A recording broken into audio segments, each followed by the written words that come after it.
The Lord everyone. कैसे हो आप सब? मैं विश्वास करती हूँ आप खुश हो प्रभु में, आनंदित हो प्रभु में। आज एक बार फिर से प्रभु की बड़ी हजूरी में आप सब लोगों का फिर से स्वागत है। प्रभु आपको बहुत ज्यादा इस मैसेज के दौरान बरकत दे, आशीष से। और आज का जो मेरा मैसेज है, क्या हम परमेश्वर को धोखा देते हैं? क्या हम परमेश्वर से चीट करते हैं? आज का ये मैसेज है। हम लोगों को लगता है कि नहीं नहीं नहीं, हम परमेश्वर को कोई धोखा नहीं देते, हम तो बड़े मान से चल रहे, हम सीधे चल रहे। पर ऐसा नहीं होता है। हम किसी न किसी बात से परमेश्वर को धोखा देते हैं। ध्यान में रखिएगा इस बात को। क्या बातें हैं जिनमें हम परमेश्वर को धोखा दे सकते हैं या देते हैं, जो आने वाले टाइम में देंगे हम लोग? आमीन। क्या आप सुनना चाहते हैं इस मैसेज को? चलिए, मैं अभी ये मैसेज परमेश्वर के रूह से सीखना चाहती हूँ। मैं चाहती हूँ आप लोग भी अपने आत्मिक कानों को खोल दें, अच्छे से इस मैसेज को सीखें। चलते हैं हम प्रेरितों के कार्य उसका 5 अध्याय उसकी 1 आयत में लिखा। हनन्याह सफीरा की जो स्टोरी मैं आपको बताने वाली हूँ, हनन्याह सफीरा के बारे में, ये दोनों पति पत्नी हैं, इनके बारे में बताने वाली हूँ। क्या परमेश्वर कहता है, क्या तुम मुझे लूटते हो? क्या तुम मुझे धोखा देते हो? अगर आप परमेश्वर को धोखा दे रहे हो तो क्या हो सकता है आप लोगों के साथ? क्या हो सकता है मेरे साथ अगर हम परमेश्वर को धोखा देते हैं तो? आमीन, हालेलुया। तो चलिए चलते हैं वचन में। फिर से बोल देती हूँ, प्रेरितों के कार्य पंजाबी में रसूला दे करतब उसका 5 अध्याय उसकी 1 आयत में लिखा है। हनन्याह नामक एक मनुष्य और उसकी पत्नी सफीरा ने कुछ भूमि बेची। हनन्याह नामक एक मनुष्य था और उसकी पत्नी, दोनों मिले हुए थे। इस बात पे ध्यान रखिएगा, दोनों मिले हुए थे। दोनों ने एक भूमि बेची, एक छोटा सा टुकड़ा एक अपनी जमीन का उसे बेच दिया और उसके दाम में से कुछ रख छोड़ा। और ये बात उसकी पत्नी भी जानती थी और उसका एक भाग लाकर प्रेरितों के पांव के आगे रख दिया। जबकि उन्होंने क्या प्रॉमिस किया था, जितने की भूमि बिकेगी, जितने की ये जगह बिकेगी, सारी की सारी जगह प्रेरितों के पांव में रख दी जाएगी, उनके हाथों में दे दी जाएगी। पर उन्होंने क्या किया, जितने की भूमि बिकी उतने में से कुछ अपने लिए, आधा अपने लिए रख छोड़ा, आधा परमेश्वर के राज्य में या परमेश्वर के लोगों के हाथों में दे दिया। इसका क्या मतलब है आप समझिए? इसका मतलब है उन्होंने परमेश्वर के साथ धोखा किया, उन्होंने परमेश्वर के साथ चीट की, उन्होंने वो वायदा पूरा नहीं किया जो उन्होंने वायदा किया था। आपको पता है, जब आप दशवांश देते हो, आप दान देते हो, आप ऑफरिंग भेंटे देते हो, तो जब आप ऐसे करके देते हो ना, तो परमेश्वर का वचन तो ये कहता है कि जब तू इस हाथ से दे तो ये तेरा ये वाला हाथ जो है जान नहीं ना पाए कि तूने क्या दिया है। पर क्या होता है ना, कभी कभी दशवांश हमारा बनता है 5,000 रुपया और हम देते हैं 3,000 रुपया। वो इसलिए कि कोई बात नहीं, 2,000 का घर पे राशन आ जाएगा, 2,000 का घर पे कुछ बना लेंगे, 2,000 का ऐसा हो जाएगा वैसा हो जाएगा। 2,000 में कुछ भी होने वाला नहीं है, क्योंकि वो आपका पैसा नहीं है, वो आपने दशवांश में से रख छोड़ा है। आपके अंदर जब भी ये चीजें डालेगा ना, शैतान डालेगा आपके अंदर ये चीजें। पता है कैसे? वो ऐसे डालेगा कि आपको कहेगा कि इतना दशवांश। आपका पड़ोसी उठ के बोल देगा, इतना ज्यादा दशवांश, अरे इतना पैसा तो अपने घर पे रख, अपने बच्चों के लिए रख, अरे क्या करना चर्च में दे के, है ना? पर ये नहीं पता चलता कि हम क्या कर रहे हैं, हम किस चीज को फॉलो करें, दशवांश को फॉलो करें, परमेश्वर के कलाम को फॉलो करें। पर आपके मन में शैतान ये बातें डालता है, नहीं नहीं इतना मत दे, थोड़ा दे दे, इतना मत दे। पर यहाँ पे हनन्याह सफीरा ने, दोनों ने परमेश्वर के साथ चीट की है। याद रखिए, वो इंसान भी जानते हैं, हनन्याह और उसकी पत्नी दोनों जानते हैं, और दोनों ने गलत किया है। परमेश्वर के साथ जो वायदा किया था ना, उससे नहीं पूरा किया है। दोनों इसमें शामिल है। हालेलुया। क्या लिखा है, उन्होंने अपने लिए थोड़ा रख छोड़ा। पतरस ने कहा, हे हनन्याह, शैतान ने तेरे मन में ये क्या क्यों डाली कि तू पवित्र आत्मा से झूठ बोले और भूमि के दाम में से कुछ रख छोड़े? शैतान ने तेरे अंदर क्यों डाला, कैसे डाल दिया कि तू अपनी भूमि में से कुछ हिस्सा जो है अपने लिए रख छोड़। आपको पता है, जब हम इस कलाम को पूरा नहीं करते, मैं कहती हूँ लिख लीजिए इस बात को, जब हम अपने दशवांश, अपनी भेंटों को ईमानदारी से नहीं निकालते ना, हम फाइनेंशियली बरकत नहीं पाते, हम फाइनेंशियली आशीष नहीं पाते। हालेलुया। कहते शैतान ने तेरे अंदर में कैसे डाल दिया कि तू आधा भूमि का हिस्सा अपने लिए क्या अपने लिए क्या किया उन्होंने अपने लिए? फिर आपको बताऊं मैं, कुछ नहीं हुआ उनके जीवन में। फिर जब ये भूमि का हिस्सा अपने लिए उन्होंने रख ही लिया तो उन्होंने अपने लिए खर्च नहीं कर पाए। वो ऐसे हालात बन गए। आगे पढ़िएगा, मैं पढ़ती हूँ तो आपको बताती हूँ क्या हालात बन गए थे। परमेश्वर से झूठ बोलना कोई छोटी बात नहीं। अगर आप ऐसा कर रहे हो तो आप करना बंद कर दीजिए। अगर आपकी 50,000 इनकम है ना तो आपका 5,000 दशवांश बनता है। आप आज पूरा नहीं करो कोई बात नहीं, कल पूरा करो नहीं बात नहीं, नहीं करोगे तो 2-4 साल कोई बात नहीं। पर ये परमेश्वर के हजूर में कोई बात नहीं है। परमेश्वर के हजूर में हर एक बात का न्याय किया जाएगा, हर एक बात का। हालेलुया।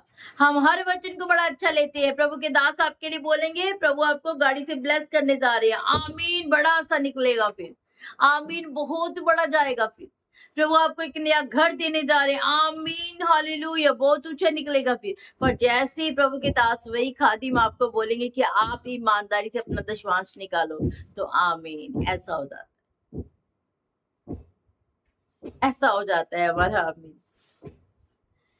तो ऐसा नहीं करना है। आपको फाइनेंशियली अगर बरकत पानी है तो आपको दशवांश देना ही पड़ेगा, और बड़ी ईमानदारी से। पुराने नियम में तो आपने जीरे का दशवांश, जीरे तक का, अपने राशन तक का दशवांश निकालने की बाइबल बात करती है। आजकल लोग अपना दशवांश, जो पैसे का दशवांश है, वही नहीं पूरा निकाल पाते, इसलिए तो फाइनेंशियली वीक पड़ जाते, इसलिए फाइनेंशियली बरकत जो है थोड़ी रह जाती है, इसलिए ऐसा होता है उनके जीवन में।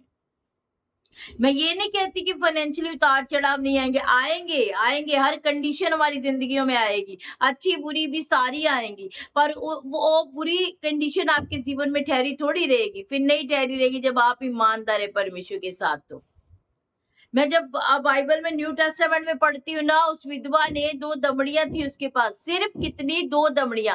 उस वहां पे बहुत सारे लोग सोना चांदी ये वो सब डाल रहे थे। सबने अपनी दशवांश, अपना 10वां हिस्सा जो है अपनी इच्छा से डाला, अपनी इच्छा से।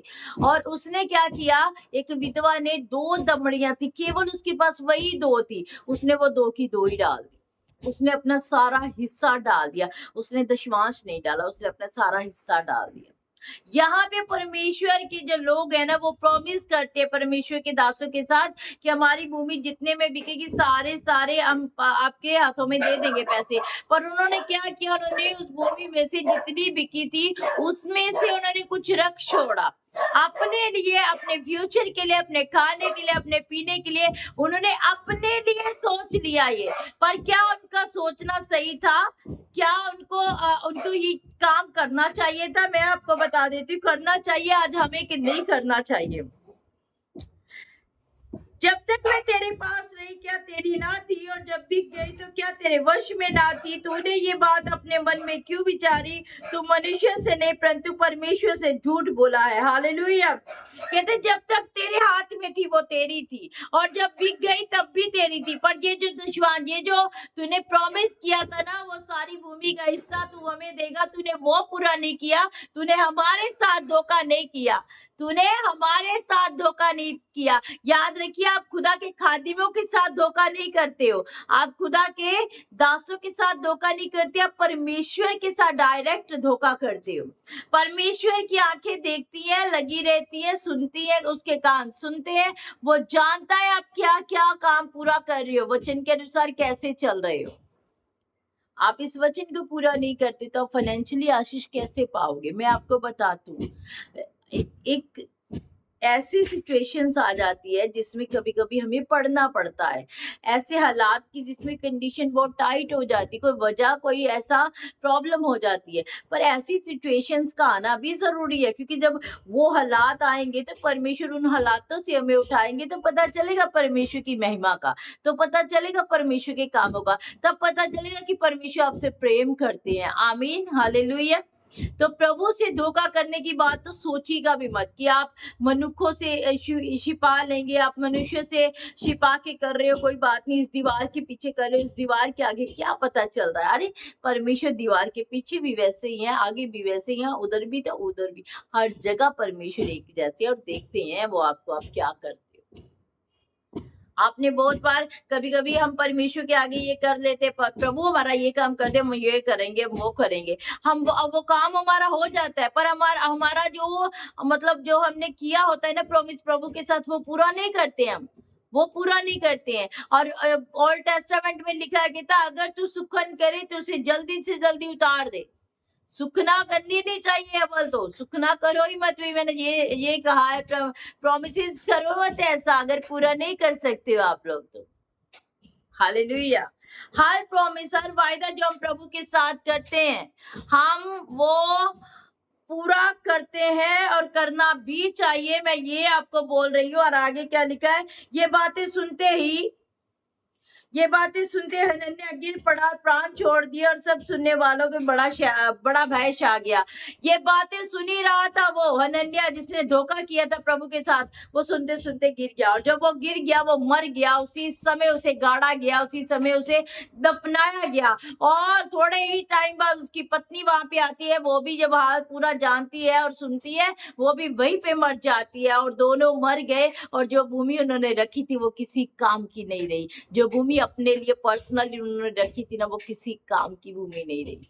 वो पैसा किसी काम का नहीं रहा जो पर्सनल रखा हुआ था। मर गए दोनों। इतना बड़ा श्राप आया उनके ऊपर, मतलब उन्होंने प्रभु को धोखा दिया।